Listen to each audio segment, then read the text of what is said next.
Welcome to Abhyaskul classes. हम discuss करेंगे Laplace transformation chapter की कंप्लीट समरी एक इजी लैंग्वेज में, इजी वे में, ताकि आपको ये बहुत अच्छे से समझ आए कि आप चैप्टर में क्या क्या पढ़ने वाले हो। ठीक है, बहुत इजी चैप्टर है ये। ट्रांसफॉर्मेशन से बहुत अच्छे क्वेश्चंस, बहुत आसान क्वेश्चंस पूछे जाते हैं। तो सबसे पहले शुरू करते हैं हम लैपलेस ट्रांसफॉर्मेशन से। हमारे पास ओरिजिनली टी का एक फंक्शन दिया होता है। हम उस फंक्शन को एस के फंक्शन में चेंज कर देते हैं। जैसे इसकी एप्लीकेशंस बहुत सारी है, इलेक्ट्रॉनिक्स में, इलेक्ट्रिकल इंजीनियरिंग में, मतलब हर जगह इसकी एप्लीकेशंस है। जैसे टाइम का फंक्शन दिया होगा, उसे हम एस किसी जैसे फ्रीक्वेंसी या किसी और फंक्शन में चेंज करेंगे। तो Laplace of F of T, तो सबसे पहले ये किसके इक्वल बनेगा? ये बनेगा हमारे पास 0 से इन्फिनिटी e की power minus S T F of T D T के इक्वल बनेगा। हमेशा याद रखना ये डेफिनेशन, हमेशा, कि एफ ऑफ टी जो भी अंदर आएगा वो एफ ऑफ टी यहाँ पे आ जाएगा 0 से इन्फिनिटी e की पावर माइनस एस टी। कुछ इस तरीके से ये चीज काम करेगी हमारे पास। अब क्वेश्चन ये अराइज होते हैं, जैसे अगर हम लैप्लेस ऑफ वन निकाल लें तो क्या करेंगे? कुछ नहीं करना हमने, 0 से इन्फिनिटी e की power minus S T F of t की जगह पे 1 पुट करेंगे, दैट्स इट। और इस इंटीग्रेशन को सॉल्व करना है। वैसे तो जरूरत नहीं होती, डायरेक्ट आंसर 1/s आएगा। डायरेक्ट आंसर कितना आएगा? 1/s आएगा। फिर हमारा मन हुआ कि लैप्लेस ऑफ टी निकाल के देखें, तो लैप्लेस ऑफ टी निकाल के देखा, तो 0 से इन्फिनिटी e की पावर माइनस एस टी, तो यहाँ पे एफ ऑफ टी की जगह पे हमने पुट कर दिया टी डी टी पुट कर लिया। तो हमने देखा इसका आंसर हमारे पास कितना आ गया? 1/s स्क्वेयर आ गया। फिर हमारा मन हुआ कि लैप्लेस ऑफ टी स्क्वेयर भी निकाल लेते हैं लगे हाथ। तो हमारा आंसर 0 से इन्फिनिटी आया, e की पावर माइनस एस टी आया। एफ ऑफ टी को हमने रिप्लेस किया टी स्क्वेयर डी टी से, तो हमने देखा हमारा आंसर 2/s क्यूब आ गया। तो यहाँ से ना हमें कुछ पैटर्न दिखने लग गया, तो हमने चलो एक बार फिर वेरीफाई करने के लिए लैप्लेस ऑफ टी क्यूब भी निकाल दिया। तो इसके लिए हमने क्या किया? 0 से इन्फिनिटी e की power minus S T into T cube D T, इसे सॉल्व किया। इसे सॉल्व किया तो हमारे पास कितना बना? हमारे पास बना हमारे पास आएगा 6 अपॉन एस की पावर 20, एस की पावर 4 आ गया। तो कंक्लूजन निकलना शुरू हुआ यहाँ से कि लैप्लेस ऑफ टी की पावर n इक्वल टू कितना बनेगा? ये बनेगा हमारे पास n फैक्टोरियल अपॉन s की पावर n+1 बनेगा। ठीक है, ये हमारे पास कुछ इस तरीके से बनेगा, लैप्लेस ऑफ टी की power n equal to n factorial upon s की पावर n+1। एक मिनट वेट करना। तो मेन चीज है कि n यहाँ पे हमारे पास कोई पॉजिटिव इंटीजर है, n हमारे पास कोई पॉजिटिव इंटीजर है।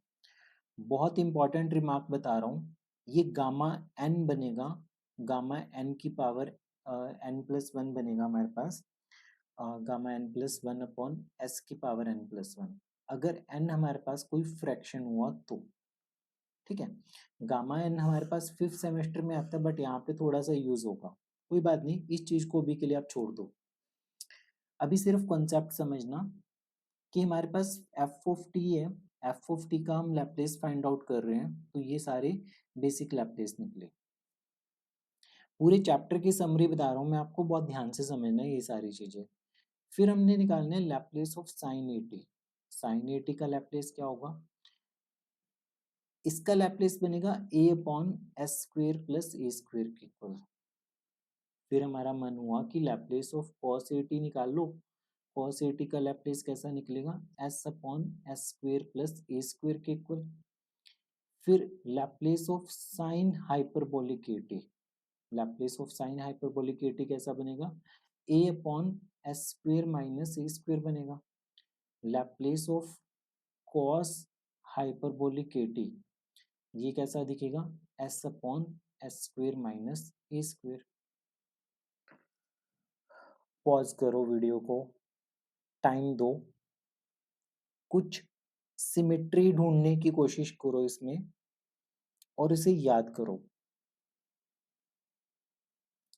साइन के केस में न्यूमरेटर में ए आ रहा है, साइन के केस में न्यूमरेटर में ए आ रहा है। कॉस के केस में न्यूमरेटर में एस आ रहा है, कॉस के केस में न्यूमरेटर में एस आ रहा है। हाइपरबोलिक होगा तो डिनोमिनेटर में नेगेटिव आ रहा है, हाइपरबोलिक होगा तो डिनोमिनेटर में नेगेटिव आ रहा है।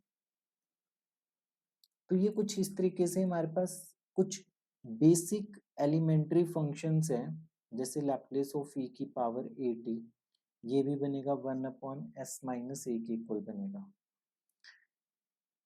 तो फर्स्ट एक्सरसाइज में हमारे पास जो कॉन्सेप्ट नंबर 1 है, उसमें हमारे पास लैप्लेस पूछा जाएगा बेसिक फंक्शंस के, बेसिक फंक्शंस के हमसे लैप्लेस पूछे जाते हैं।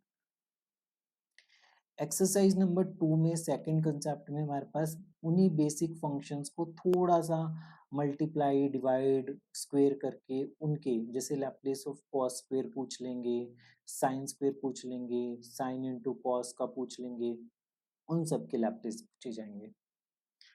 तो पहली दो एक्सरसाइज पूरी बेसिक है, यहाँ से क्वेश्चंस बन जाते हैं, बहुत अच्छे अच्छे क्वेश्चंस बनते हैं यहाँ से।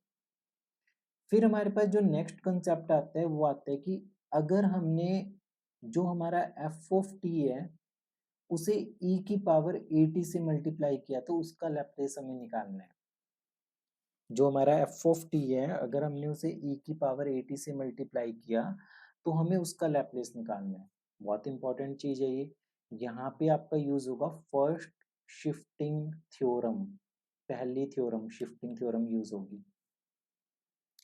फिर हमारे पास नेक्स्ट एक कंसेप्ट होगा कि लैप्लेस निकालना है। जो बेसिक एफ ऑफ टी होगा ना एलिमेंट्री फंक्शंस, उसको हमने टी की पावर एन से मल्टीप्लाई कर दिया, ये भी एक कॉन्सेप्ट बनता है हमारे पास, यहाँ से भी क्वेश्चन आते हैं।